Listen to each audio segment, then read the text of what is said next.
Assalamualaikum warahmatullahi wabarakatuh. Selamat siang, saudara-saudara. Hari ini kita akan membahas tentang Konstitusi Amerika Serikat dan Konstitusi Inggris sebagai studi perbandingan konstitusi ya, negara-negara demokrasi.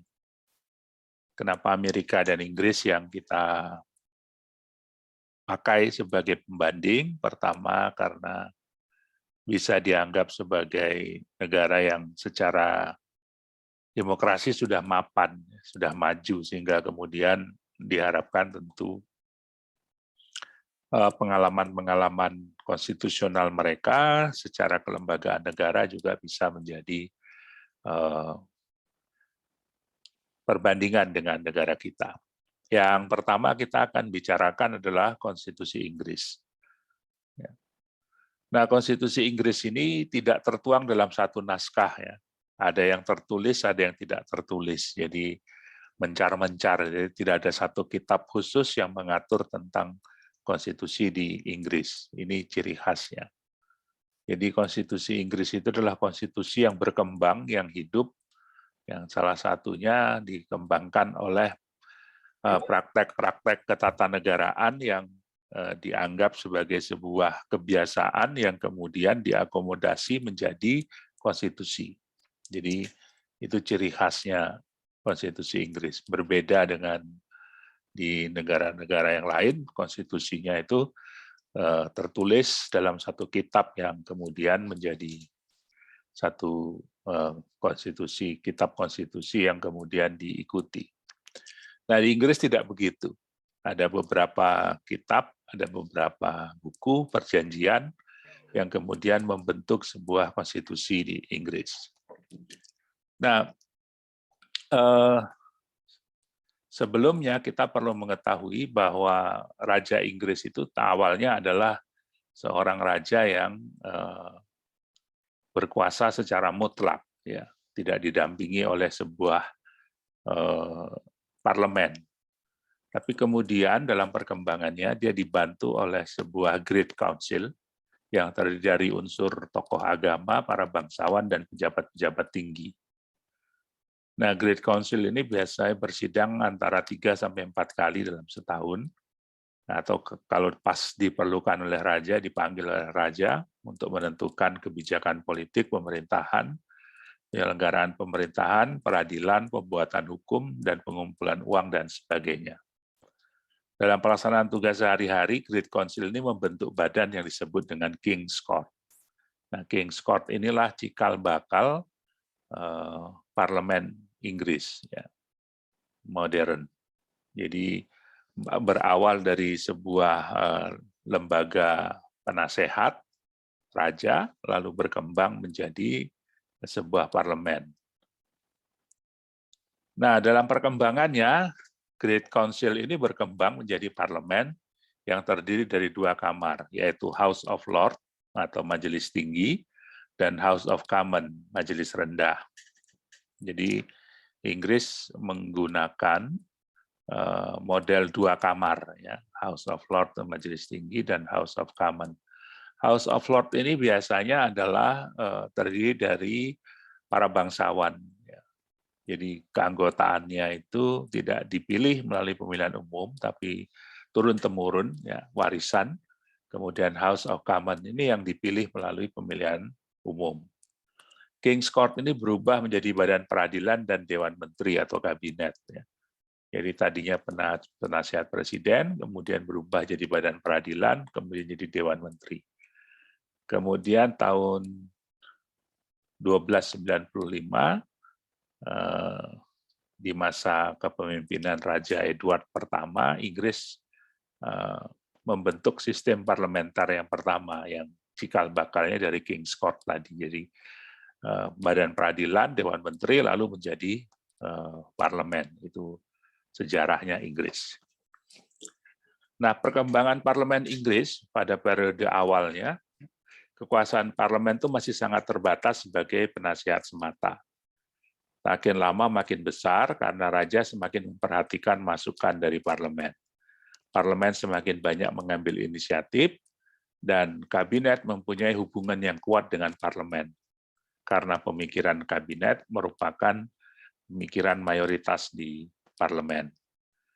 Nah, perkembangan ini kemudian menghasilkan sebuah pola hubungan yang menarik antara raja dengan parlemen, kemudian dengan Perdana Menteri sebagai kepala pemerintahan, yang menghasilkan sebuah sistem parlementer yang menjadi model sistem parlementer dunia. Jadi raja tidak campur tangan dalam urusan pemerintahan sehari-hari, parlemen memilih Perdana Menteri biasanya berdasarkan partai yang paling kuat, ya, mayoritas, kemudian Perdana Menteri bertanggung jawab kepada parlemen. Inilah format sistem parlementer pertama di dunia yang kemudian diikuti oleh negara-negara lain, terutama negara-negara bekas jajahan Inggris.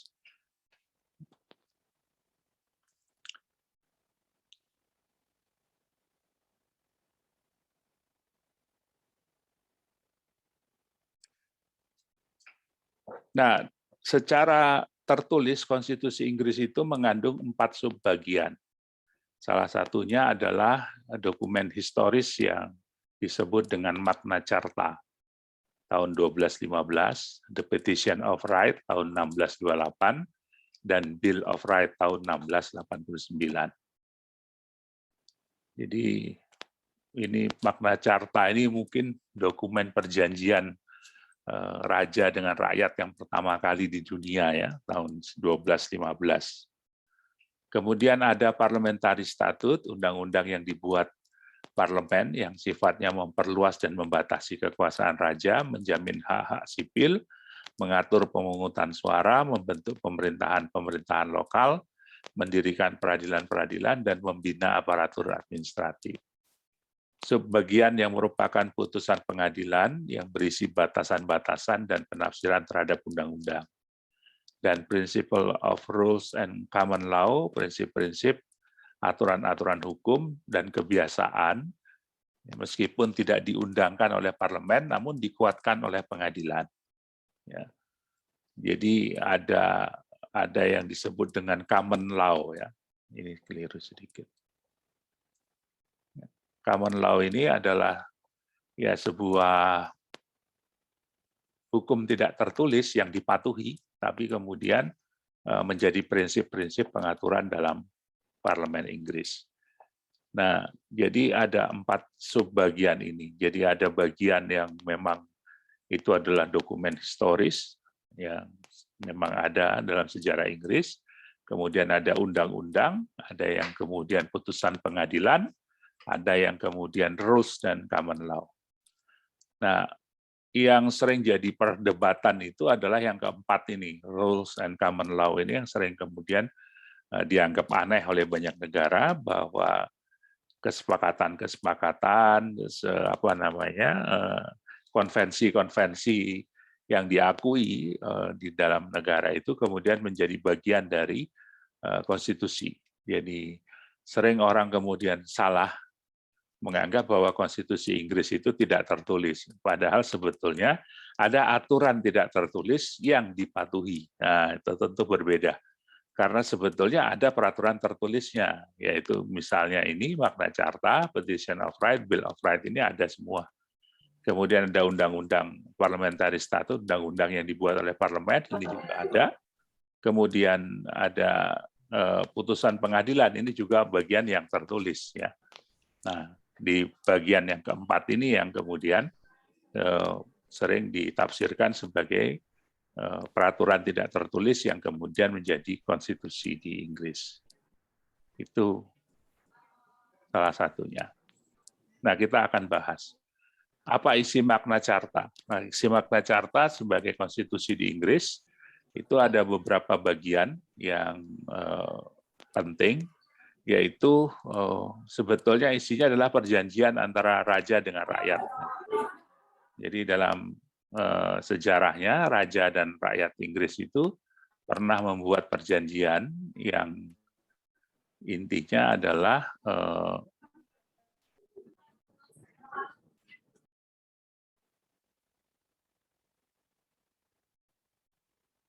Intinya adalah raja dibatasi kekuasaannya, ya, terutama dalam hal-hal tertentu. Jadi peristiwa terjadinya Magna Carta itu adalah ketika Inggris terlibat perang dengan negara Prancis, lalu kemudian kekurangan uang, lalu meminta rakyatnya memberikan atau membayar pajak atau upeti kepada raja, tapi kemudian rakyatnya protes tidak mau membantu keuangan negara karena merasa raja tidak menghormati kemerdekaan mereka, hak-hak mereka. Lalu dibuatlah perjanjian tertulis di situ antara raja dengan rakyatnya yang dipimpin oleh para bangsawan bahwa rakyat akan membantu keuangan negara untuk perang itu sepanjang kemudian raja menuruti perjanjian-perjanjian ini. Kemudian ini ditandatangani oleh raja dan kemudian menjadi sebuah perjanjian yang disebut dengan Magna Carta. Apa isinya? Pertama, raja beserta keturunannya berjanji akan menghormati kemerdekaan, hak dan kebebasan gereja Inggris. Jadi gereja ini salah satu yang menjadi bahan penting. Kenapa ini berhasil juga karena salah satunya adalah dukungan dari gereja. Kemudian yang kedua, raja berjanji pada penduduk kerajaan yang bebas untuk memberikan hak-hak tertentu. Ya. Para petugas keamanan dan pemungut pajak akan menghormati hak-hak penduduk tersebut. Kemudian polisi ataupun jaksa tidak dapat menuntut seseorang tanpa bukti dan saksi yang sah. Nah, ini penting dalam sistem negara hukum. Jadi salah satu poin penting dari isi Magna Carta itu adalah prinsip negara hukum, ya, pembuktian, saksi, dan segala macam. Seseorang yang bukan budak tidak akan ditahan, ditangkap, dinyatakan bersalah tanpa perlindungan negara dan tanpa alasan hukum sebagai dasar tindakannya.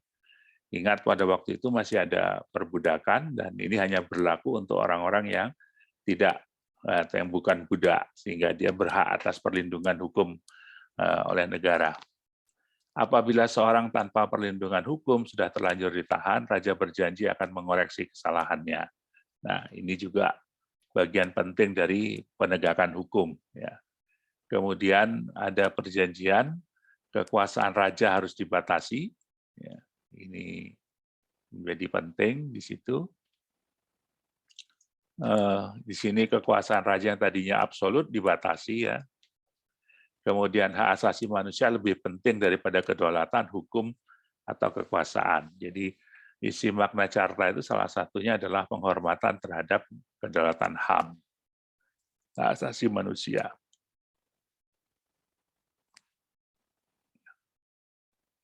Nah, kemudian Petition of Right. Petition of Right ini ada 3 saja komponennya yang penting. Yang pertama adalah pajak dan pungutan istimewa harus disertai persetujuan parlemen.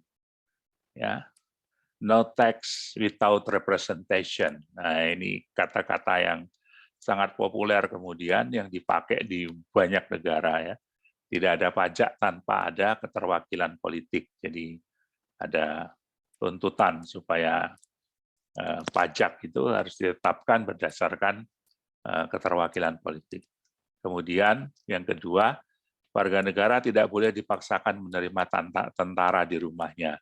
Jadi dulu rupanya di Inggris, ya, tentara itu boleh memaksa orang untuk menerima mereka di rumahnya, memberi makan mereka, dan seterusnya. Kemudian tentara tidak boleh menggunakan hukum perang dalam keadaan damai. Ini juga penting. Jadi martial law, hukum perang itu, hukum darurat tidak boleh sembarangan digunakan. Harus dengan syarat-syarat dan ketentuan tertentu. Nah, ini sekarang jadi norma standar di negara maju, bahwa negara-negara yang tidak dalam keadaan perang tidak boleh memberlakukan hukum martial law atau hukum darurat perang. Kemarin tuh Pak Jokowi sempat kepleset ngomong darurat sipil, ya. Kemudian diprotes banyak orang. Kondisi darurat sipil yang diumumkan itu pada waktu awal-awal COVID, kemudian dia meralatnya menjadi darurat kesehatan. Itu beda sekali maknanya. Ya, karena darurat sipil itu berarti pemerintah boleh seenaknya menggunakan hukum ya, dalam keadaan darurat. Tapi tentu ada syarat-syarat tertentu yang harus dipenuhi. Nah, syarat kedaruratan yang memaksa itu yang kemudian harus terpenuhi. Nah, situasi COVID kemarin itu di Indonesia, menurut banyak pihak belum sampai pada ketentuan darurat sipil. Ya. Nah, Bill of Rights, dokumen yang ketiga dari Konstitusi Inggris, berisi tentang beberapa hal yang dijamin, yaitu kebebasan dalam pemilihan anggota parlemen. Jadi pemilu bebas itu mulai dari Bill of Rights ini, kebebasan berbicara dan mengeluarkan pendapat, ini juga dari Bill of Rights. Pajak, undang-undang, dan pembentukan tentara tetap harus seizin parlemen. Ini yang disebut dengan civilian supremacy. Ya. Jadi tentara itu harus tunduk pada parlemen. Hak warga negara untuk memeluk agama menurut kepercayaan masing-masing, ini juga berasal dari Bill of Rights. Parlemen berhak untuk mengubah keputusan raja. Ini menarik sekali, jadi kekuasaan raja semakin kecil dan seremonial karena kekuasaan yang besar ada di tangan parlemen. Ini isi dari Bill of Rights. Jadi tentang kebebasan dalam memilih, pemilu yang bebas, kemudian kebebasan berbicara dan mengeluarkan pendapat, ini freedom of speech, ya. Pajak, pembentukan tentara, ini supremasi sipil, hak warga negara memeluk agama, freedom of religion, ini juga bagian penting dari sistem demokrasi modern, dan yang terakhir parlemen berhak mengubah keputusan raja. Nah, konstitusi tidak tertulis yang dipakai, dipatuhi, dan dilaksanakan di Inggris adalah yang pertama, ini merupakan konvensi, parlemen bersidang sekurang-kurangnya sekali dalam setahun, paling enggak untuk menetapkan APBN. Ya. Raja tidak menghadiri sidang-sidang parlemen, jadi tidak perlu hadir. Kemudian raja akan selalu menerima nasihat menteri-menteri, jadi mendengarkan menteri-menterinya. Raja selalu menandatangani RUU yang telah disetujui parlemen, jadi tidak ada hak veto di sini, dia harus menandatangani. Menteri-menteri bertanggung jawab kepada majelis rendah. Jadi parlemen tadi yang paling berkuasa itu justru majelis rendah. Kabinet akan jatuh jika tidak mendapat kepercayaan dari majelis rendah. Jadi mosi tidak percaya itu ada di majelis rendah. Jadi tadi saya katakan ini adalah format dari sistem ketatanegaraan di Inggris yang berpusat pada sistem parlementernya. Di sini ada dua lembaga parlemen, yaitu House of Commons dan ada House of Lords. House of Lords ini adalah berdasarkan penunjukan dari raja atau berdasarkan keturunan. Jadi ini tidak dipilih. Yang dipilih itu adalah House of Commons. Jadi di sini kalau pemilih, maka panahnya di sini elect ini adalah House of Commons. Lalu Perdana Menteri, Prime Minister, dan Kabinet itu berasal dari House of Commons.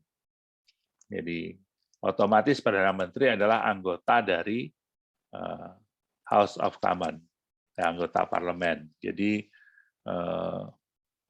dia ditunjuk biasanya kesepakatan di antara para pelaku politik ini di House of Commons adalah yang jadi Perdana Menteri adalah pemimpin dari partai yang dominan, yang mayoritas. Ya. Nah, ini House of Commons ini bisa mengusulkan mosi tidak percaya untuk menjatuhkan Perdana Menteri. Kalau dalam pemungutan suara dimenangkan oleh yang mosi tidak percaya, maka dia dipaksa untuk mengundurkan diri. Force of resignation ini maksudnya dipaksa mengundurkan diri. Dalam situasi kalau dia sudah terpaksa mengundurkan diri, dia harus melapor kepada raja. Raja ini juga tidak dipilih, dia adalah berdasarkan keturunan. Lalu raja membubarkan parlemen.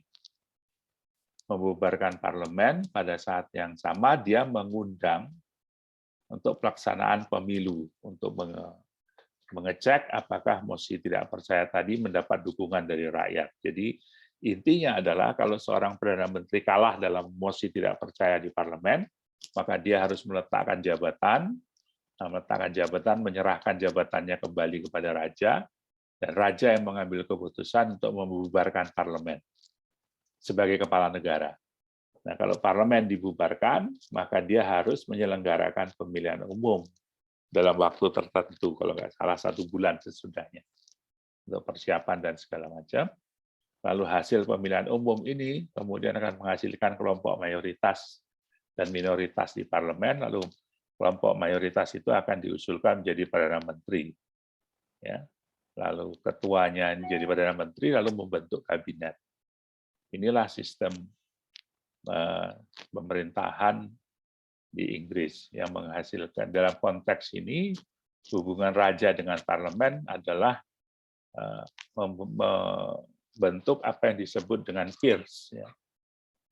Yang dimana nasihat dari menteri-menteri adalah masukan penting bagi raja untuk mengambil keputusan. Nah, apa tugas House of Lords di sini? House of Lords atau Majelis Tinggi itu adalah sebagai fungsi legislatif juga, dia bisa membentuk undang-undang bersama House of Commons, tapi ini nggak bisa dibubarkan karena sifatnya adalah keturunan dan penunjukan. Itu yang dibubarkan adalah House of Commons. Ini struktur pemerintahan di Inggris. Barangkali ada yang mau ditanyakan?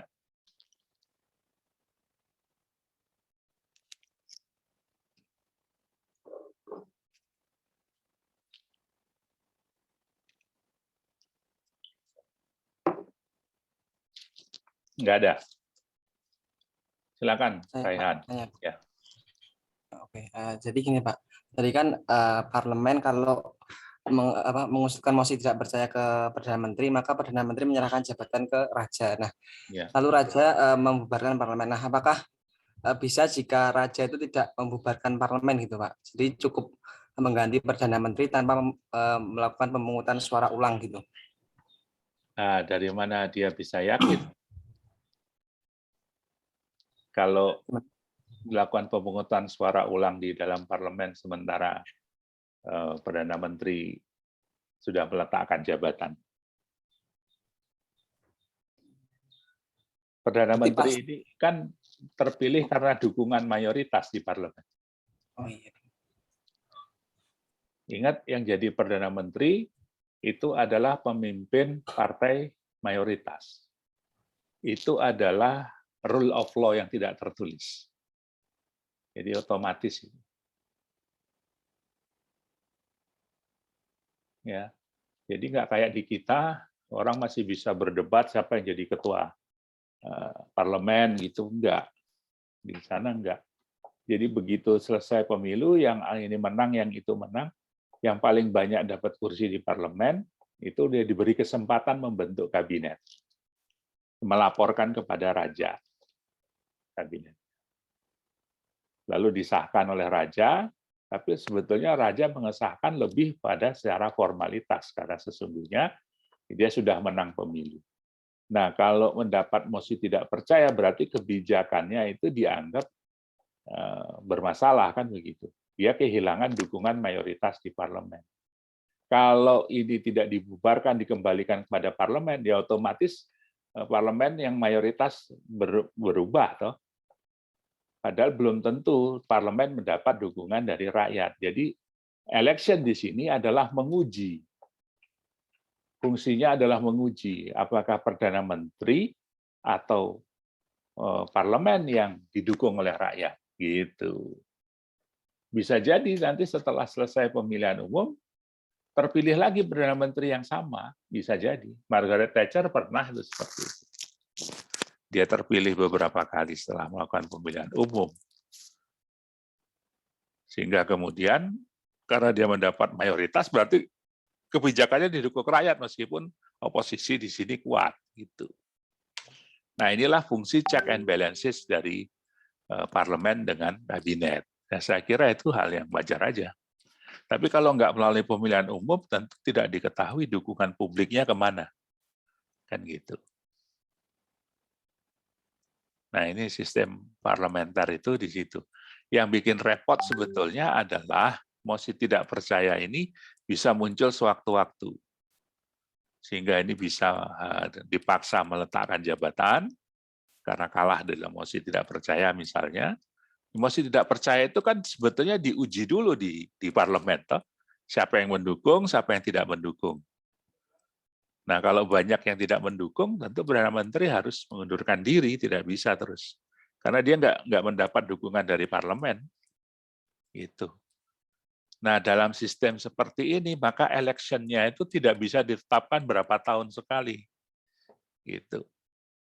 Bisa 5 tahun, bisa 6 tahun, bisa 7 tahun, atau bahkan bisa baru 2 tahun sudah mendapatkan mosi tidak percaya, terpaksa harus melaksanakan pemilu lagi. Gitu. Ini sebabnya stabilitas politik dalam sistem parlementer dianggap lebih rendah, gitu, karena tidak ada kepastian masa jabatan Perdana Menteri. Itu.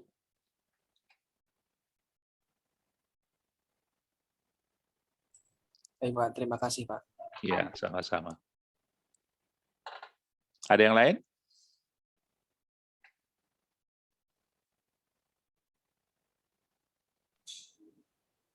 Izin bertanya, Pak.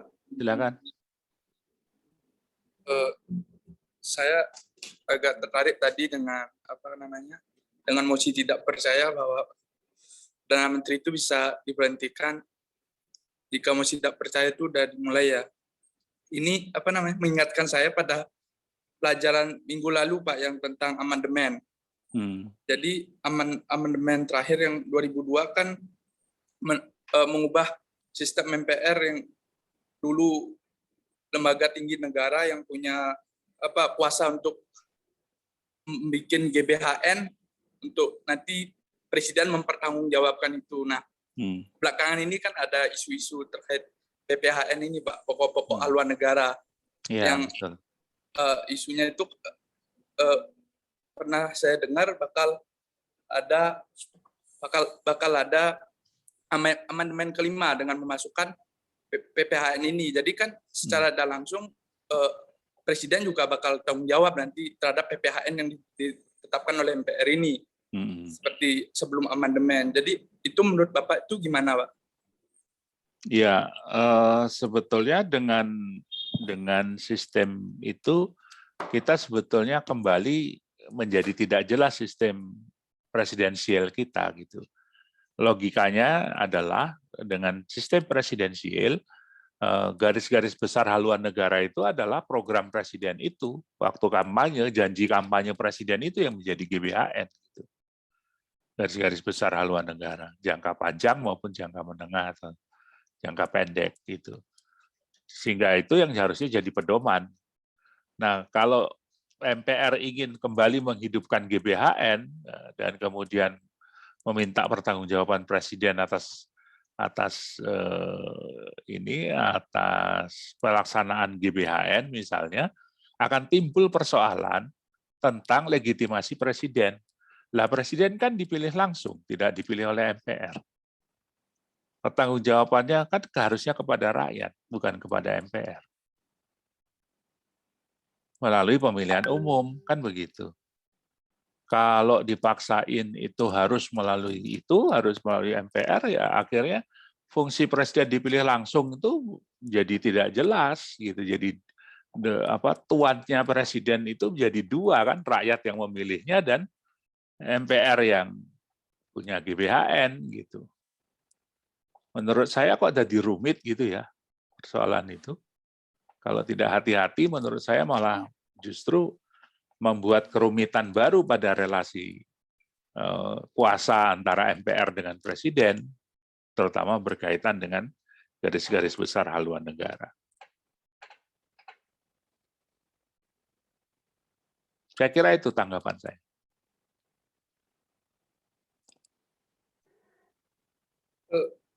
Tapi ada satu hal yang menarik, Pak. Dari isu yang saya dengar tersebut, ada beberapa elit politik yang mengatakan bahwa PPHN tersebut bisa saja dilaksanakan, tapi tidak secara amandemen dengan diletakkan pada tahap MPR. Itu bisa apa gimana, Pak? Saya agak bingung juga hal itu.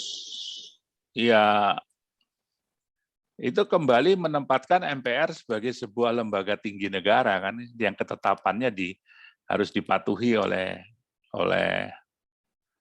apa namanya, oleh lembaga negara lain kan gitu. Dan ini menurut saya juga menjadi tidak sehat lagi hubungannya kemudian, dan menjadi gagal untuk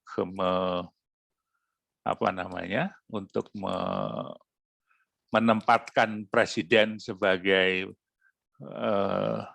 pemegang kekuasaan tertinggi karena dia harus tunduk pada GBHN gitu. Padahal kemudian GBHN itu juga tidak begitu jelas juga arah kebijakannya seperti apa kan. Belum ada jaminan bahwa GBHN itu memberikan arah kebijakan tertentu dalam konteks pembangunan negara kan, belum tentu juga. Dulu GBHN itu bisa efektif kan karena MPR dikuasai oleh satu kekuatan politik yang hegemonik gitu.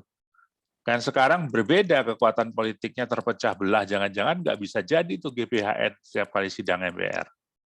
Malah jadi kurang kerjaan MPR-nya. Menurut saya kok riskan ya kalau dibiarkan begitu. Saya orang yang tidak terlalu setuju dengan gagasan itu karena menurut saya tidak ada kontribusinya yang positif terhadap sistem presidensial yang sedang kita bangun gitu.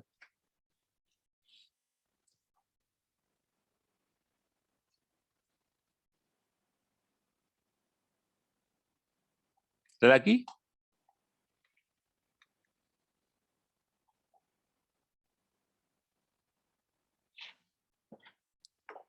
Jadi kalau kita bandingkan dengan sistem Indonesia di mana kemudian dulu MPR tuh jadi sangat berkuasa dan bisa memberhentikan presiden, ya menjadi sistem presidensialnya menjadi tidak berfungsi karena lebih merupakan sistem parlementer jadinya. MPR jadi seperti ini kan, seperti parlemen ini yang bisa memaksakan mosi tidak percaya kepada Perdana Menteri. Nah ini yang menurut saya agak complicated. Ini presidensial rasa parlementer kemudian. Nah ini sekarang Anda sudah tahu ini adalah sistem parlementernya Inggris. Sekarang kita akan masuk ke sistem presidensialnya Amerika Serikat. Agak berbeda dengan Inggris. Konstitusi Amerika Serikat itu konstitusi yang disusun dengan serius, dengan sungguh-sungguh ya. Jadi pertumbuhan sistem pemerintahan Amerika itu sejalan dengan sejarah konstitusi.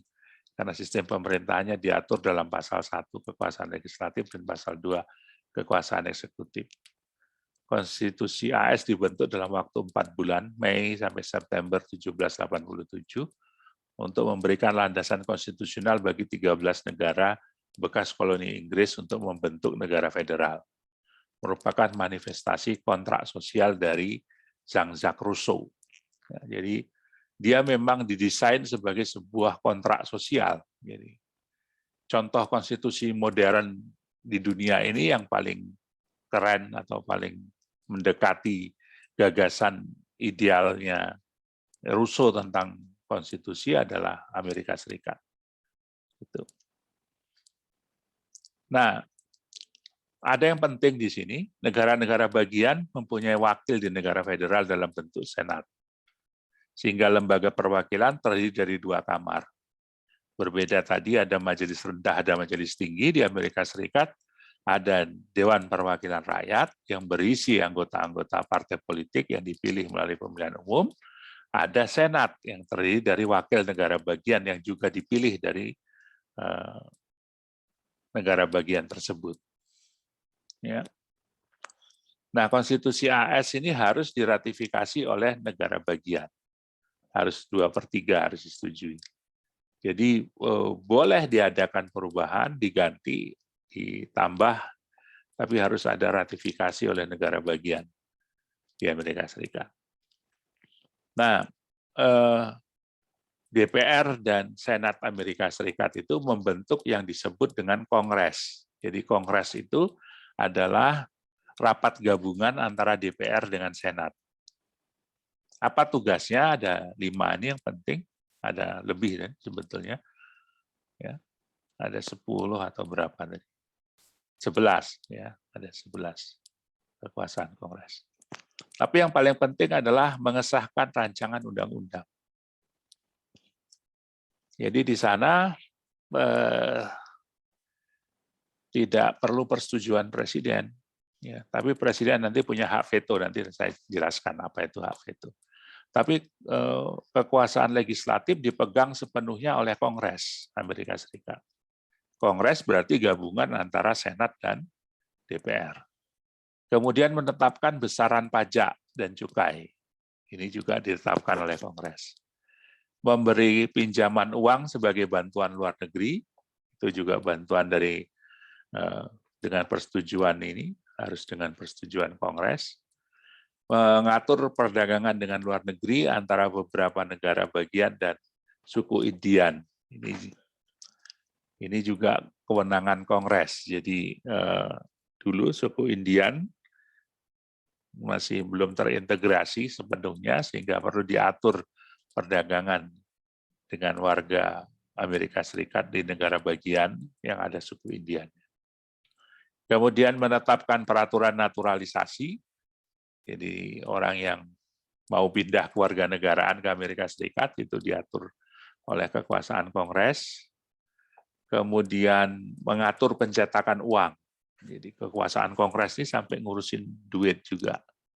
Menghukum pemalsuan atas jaminan uang dari negara. Jadi pengadilan juga. Mendirikan kantor pos dan jalur pos itu juga Kongres. Meningkatkan perkembangan ilmu pengetahuan dan kesenian, itu juga urusan Kongres, jadi agak unik kayak LIPI ini ya. Kemudian menetapkan pengadilan-pengadilan di bawah Mahkamah Agung, jadi ada Mahkamah Agung, tapi pengadilan di bawahnya ditetapkan oleh Kongres. Kemudian menentukan dan menghukum pembajakan dan tindakan pidana berat yang terjadi di tengah laut, dan pelanggaran terhadap hukum Amerika Serikat. Itu juga kekuasaan dari Kongres. Jadi sangat banyak kewenangannya Kongres ini. Kemudian menyatakan perang, memberikan izin menyita dan membalas, dan membuat peraturan penangkapan di darat dan perairan. Ini juga harus dibuat oleh Kongres. Jadi bukan presiden yang menyatakan perang, tapi Kongres Amerika Serikat. Presiden melaporkan kepada Kongres, lalu kemudian Kongres yang menyatakan perang. Jadi nggak bisa presidennya sendiri pengen perang lalu diumumkan perang. Jadi harus mendapat dukungan dari Kongres. Kemudian membangun serta membantu angkatan perang, mengatur wajib militer, menetapkan semua hukum yang diperlukan serta melaksanakan perundang-undangan secara luas. Jadi Kongres di Amerika Serikat itu kewenangannya besar sekali. Ya, besar sekali dan kuat, sehingga tidak mudah digoyahkan oleh kekuasaan presiden. Nah, presiden di Amerika Serikat itu mempunyai kekuasaan eksekutif. Ya. Presiden adalah Panglima Angkatan Darat dan Angkatan Laut Amerika Serikat, Angkatan Udara juga sebetulnya. Ya, presiden berwenang untuk menangguhkan hukum, memberi pengampunan, gerasi, amnesti, abolisi itu ya. Kemudian membuat perjanjian dengan negara lain dengan arahan dan izin Senat. Tapi ini ingat bahwa kekuasaan Senat lebih besar untuk membuat perjanjian dengan negara lain, mengangkat duta dan konsul atas arahan dan izin Senat. Jadi duta konsul Amerika itu harus disetujui oleh Senat, mengangkat hakim-hakim Mahkamah Agung atas saran dan izin Senat. Ini hakim juga bagian dari kekuasaan presiden, tapi atas izin Senat. Mengangkat pejabat tinggi lainnya yang diatur lebih jauh dalam undang-undang atas saran dan izin Senat, berwenang untuk mengatasi kekosongan saat Senat sedang reses, menolak atau menyetujui rancangan undang-undang yang telah disetujui House of Representatives dan Senat. Ini yang disebut dengan hak veto. Jadi meskipun Presiden tidak ikut menyusun RUU seperti perintah ini, kekuasaan Senat yang pertama ini, tapi Presiden punya hak veto. Ya. Nah, kalau sudah diveto oleh Presiden, maka tidak bisa diajukan lagi rancangan undang-undang itu, dan harus diajukan lagi, baru bisa diajukan lagi pada masa sidang berikutnya. Jadi ini disebut dengan mekanisme check and balances, ya. Check and balances antara Presiden Amerika dengan Kongres Amerika Serikat. Itu. Walaupun sudah disetujui, bisa dibatalkan, diveto oleh Presiden. Nah, saudara-saudara, inilah struktur pemerintahan presidensial Amerika Serikat. Ada Kongres yang bicameral, terdiri dari Senat, House of Representatives, ya. Kemudian ada kabinet di sini. Kabinet ini dibentuk dan bertanggung jawab kepada Presiden, tetapi harus mendapat persetujuan Senat, confirm dari Senat. Ini. Jadi kabinet tidak bertanggung jawab kepada Senat, tapi dia harus mendapat persetujuan dari Senat, ada confirm. Karena toh yang berhadapan dengan Senat nanti biasanya adalah para anggota kabinet. Jadi ini Kongres, Senat, dan House of Representatives membangun apa yang disebut create administrative machinery, jadi kontrol administrasi. Nah, juga pengawasan keuangan, control of finance. Ya. Presiden bisa memveto keputusan Kongres.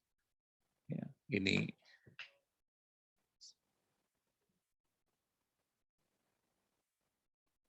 hak veto Presiden ini sangat kuat di sini. Lalu Supreme Court, pengadilan ini dibentuk oleh hakim-hakimnya dipilih, ditetapkan oleh Presiden, tapi dengan pertimbangan Senat, dengan pertimbangan Kongres, ya. Ini mereka diuji dulu oleh Kongres, baru kemudian jadi hakim. Tugas dari Supreme Court adalah menjadi pengadilan tertinggi dan terakhir untuk perkara-perkara tindak pidana dan lain-lain, tapi juga menjadi bagian dari pelaksana judicial review terhadap undang-undang yang dibuat oleh Kongres. Jadi di sini juga ada check and balances. Pembentukannya ditentukan oleh Kongres, tetapi penugasannya adalah mengontrol juga keputusan-keputusan Kongres, ya, sehingga dia bisa melakukan judicial review. Bagaimana pemilih? Nah, pemilih memilih 3 pihak. Yang pertama, dia memilih anggota House of Representatives atau anggota DPR, kemudian dia memilih anggota Senat, ini kemudian menjadi satu paket dalam Kongres. Nah, dalam pemilihan presiden, voters tidak memilih presiden secara langsung, tapi melalui electoral college. Nah, yang dipilih adalah elektor ini. Nah, jumlah tertentu, jumlah dari elektor inilah yang kemudian memilih presiden. Jadi di Amerika Serikat tidak ada pemilihan langsung, ada proses pemilihan tidak langsung memilih presiden, tapi memilih elektornya presiden. Nah, elektor inilah kemudian yang menentukan siapa presiden yang terpilih. Tapi biasanya elektor yang dimenangin oleh presiden-presiden tertentu akan memilih presiden itu, sehingga kemudian kemenangan calon presiden di sini sudah ditentukan oleh kemenangan para elektor-elektor di setiap daerah pemilihan itu. Nah, disitulah kemudian sistem ini bekerja sebagai sebuah sistem presidensial. Nah, apa perbedaannya? Yang penting, saudara-saudara, di ini dalam Kongres dengan MPR kita tadi, salah satu yang penting adalah Senat di Amerika Serikat itu mewakili negara bagian, mempunyai kewenangan penuh terhadap sistem perundang-undangan, sama seperti House of Representatives. Kalau di Indonesia kan DPD-nya tidak hanya sebagian kewenangan yang diberikan oleh Undang-Undang Dasar. Ya, itu yang membuat Senat Amerika itu lebih powerful daripada DPD-nya Republik Indonesia. Ya. Nah, kemudian juga penting diperhatikan di sini kedudukan Kongres ini juga sangat kuat karena nggak bisa dibubarkan Presiden, ya, dan Kongres tidak bisa menjatuhkan Presiden dalam masa jabatannya kecuali kemudian Presiden ditemukan melakukan kecurangan, pelanggaran hukum berat dan sebagainya yang harus diadili oleh Mahkamah Agung. Ya. Jadi itu perbedaan yang penting dengan Indonesia. Indonesia punya Mahkamah Konstitusi, kalau di Amerika Serikat judicial review dilakukan oleh Mahkamah Agung. Tuh. Jadi lebih simpel dari sisi jumlah institusi negara, tapi lebih rumit hubungan check and balances yang terbentuk, dan efektivitasnya jauh lebih baik daripada Indonesia. Ada pertanyaan mungkin sampai di sini? Perbedaan antara Indonesia dengan Amerika Serikat? Saya persilakan.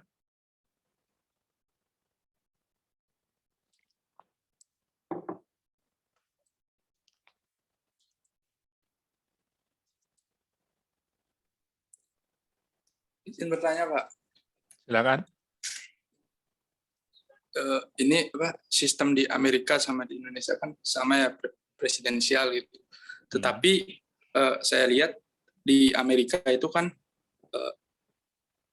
pencalonan presidennya itu boleh banyak kan gitu. Tapi di Indonesia sendiri saya lihat pencalonan presidennya itu bukan murni dari rakyat, karena dalam kita memilih presiden itu kan ada aturan Undang-Undang Pemilu nomor 7 tahun 2017 yang kalau nggak salah, yang pasal 222 tentang calon presiden tuh harus diusung oleh partai atau partai gabungan yang punya suara 20% atau 25% suara sah, kan gitu yang di parlemen. Berarti kan presidensial itu kita tidak murni memilih calon presiden yang emang murni dari dia mampu atau gimana, melainkan dari sistem politik itu sendiri kan, dari sistem presidensial threshold yang memiliki suara di parlemen. Itu kan kayak apa ya sistemnya, Pak? Maksudnya pemilihannya katanya pemilihan umum dari seluruh rakyat Indonesia, tetapi untuk memilihnya itu diatur dalam UU tersebut. Apakah emang UU itu pro terhadap UUD apa gimana, Pak? Ya, jadi gini, di Undang-Undang Dasar kita itu tidak ada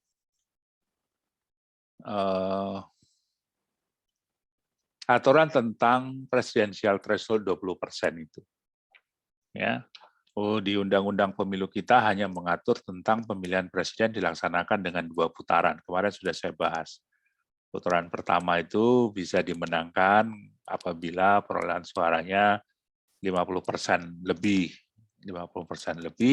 dan tersebar di 50% provinsi yang ada di Indonesia, dengan rata-rata tiap provinsi tersebut dimenangkan sebanyak 20%. Jadi syaratnya ada 3. Menang 50% lebih, menang di 50% provinsi, dan masing-masing provinsi menang 20%. Itu kalau mau menang 1 putaran. Kalau enggak, maka akan dibuat putaran kedua. Nah, putaran kedua itu calonnya terdiri dari 2 calon yang mendapatkan suara terbanyak pada putaran pertama. Nah, di putaran kedua ini yang menang ya harus 50% lebih, ya harus yang paling banyak, dan itu yang dinyatakan keluar sebagai pemenang. Jadi dalam sistem presidensial kita itu sebetulnya dalam konstitusi itu tidak mengenal adanya presidensial threshold. Presidensial threshold itu adalah kebijakan yang dibuat oleh pembuat undang-undang pemilu, dalam hal ini pemilihan presiden, di Undang-Undang Nomor 7 tahun 2017, yang semula dimaksudkan untuk mengurangi jumlah calon presiden dan wakil presiden yang bersaing dengan alasan untuk meningkatkan efisiensi.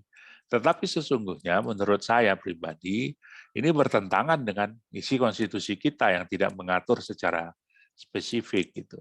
Tetapi dalam beberapa kali gugatan di Mahkamah Konstitusi terhadap judicial review terhadap pasal tersebut, Mahkamah Konstitusi masih berpendapat bahwa threshold 20% itu adalah kebijakan politik yang merupakan kesepakatan dari partai-partai politik gitu.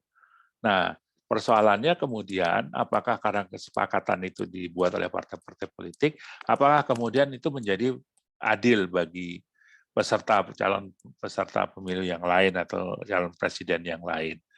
Nah, kecenderungan ini oligarki yang sangat kuat, kemudian pencalonan yang bersifat tertutup di dalam partai tanpa melalui proses yang terbuka seperti melalui model Amerika Serikat itu, yang di mana para pemilih terlibat dalam proses pencalonan presiden, konvensi misalnya, itu menutup peluang bagi orang-orang yang tidak punya akses pada oligarki kekuasaan, lalu kemudian tidak bisa mencalonkan diri dengan syarat yang begitu ketat. Nah, problem yang lain adalah kuota 20% threshold itu juga sebetulnya tidak ada partai yang sanggup memenuhinya kecuali dia harus berkoalisi dengan partai lain.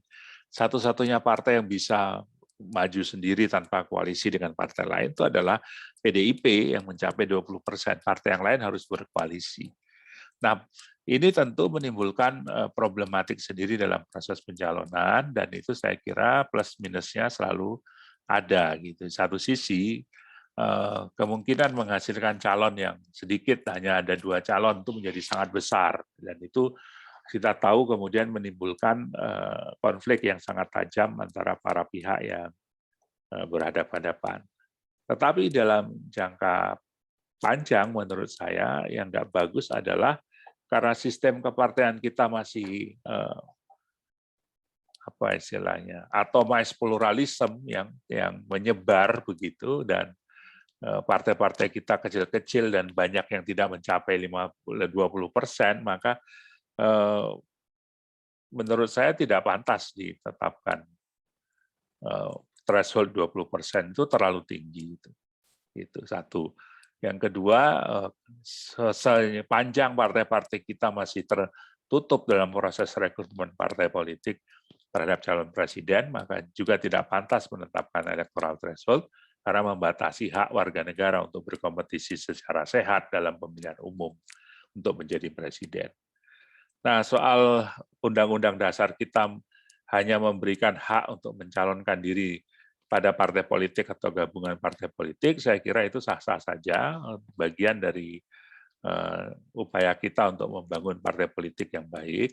Cuma tentu kita harus mengingat bahwa ada resiko-resiko yang dihadapi ketika kemudian membatasi calon presiden itu, dan kita bisa menutup kesempatan bagi putra-putra terbaik kita untuk tampil menjadi calon presiden di pemilu yang akan datang gara-gara threshold ini.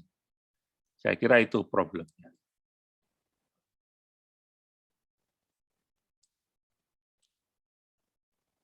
Ada yang lain?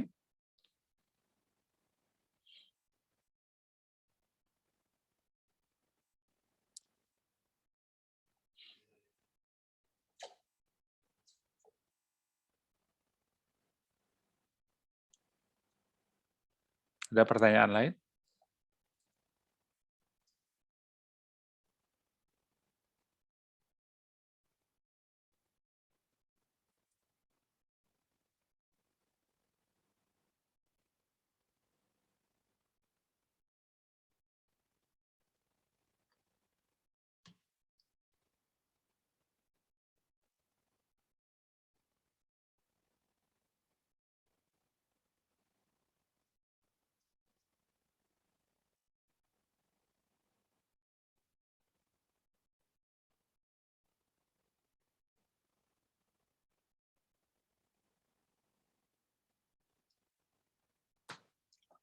Oke, kalau tidak ada beberapa hal yang mungkin perlu kita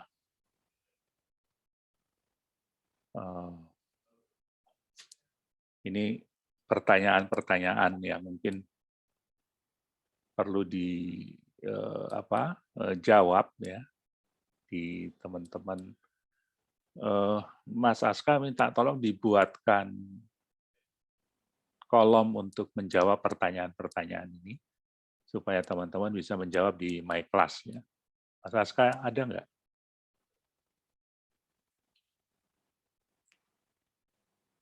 Tadi saya lihat ada Mas Aska.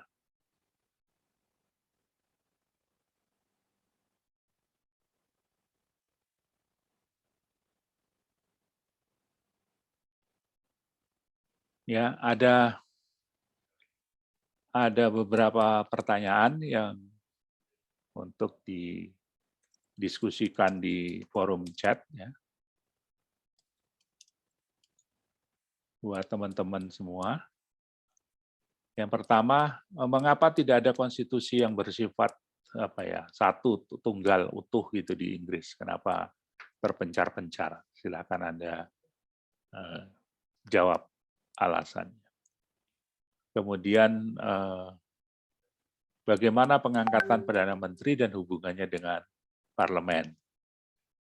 Ini tadi sudah dijelaskan oleh saya jawabannya. Silakan Anda bereksplorasi di situ. Kemudian yang ketiga, apakah tidak terjadi chaos apabila ada pemerintah bayangan dan kecenderungan untuk menjatuhkan pemerintah dari oposisi. Jadi ini sistem parlementer, ada oposisi yang mungkin berusaha untuk menjatuhkan pemerintahan dengan mosi tidak percaya dan seterusnya, apakah tidak menimbulkan chaos? Gitu. Perdana Menteri bisa minta kepada kepala negara untuk membubarkan parlemen. Lalu bagaimana pembentukan parlemen yang baru? Ini masih seputar pertanyaan tentang sistem parlementer di Inggris. Ya. Silakan dicatat, nanti silakan dijawab di forum diskusi di My Class. Ya.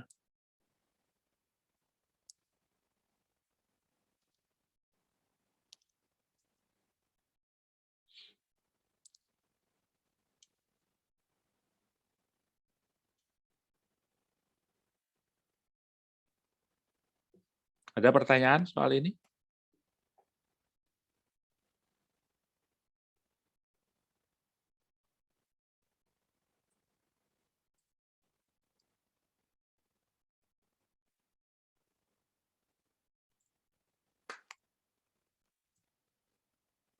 Nggak ada.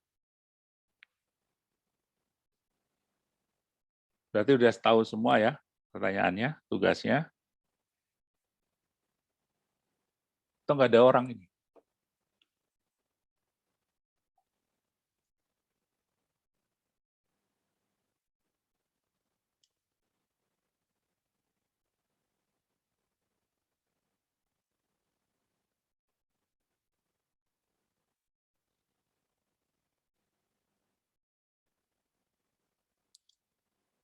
Oke, tambahan untuk pertanyaannya.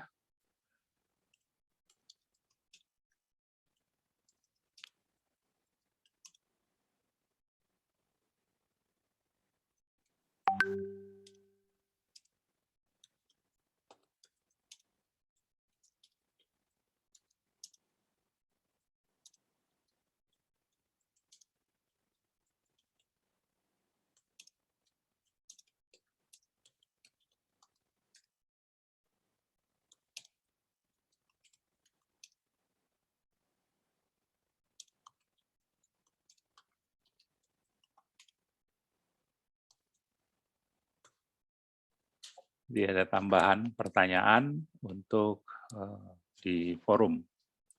Ya. Baik, kalau tidak ada pertanyaan lagi, saya kira kita cukupkan kuliah kita hari ini. Terima kasih atas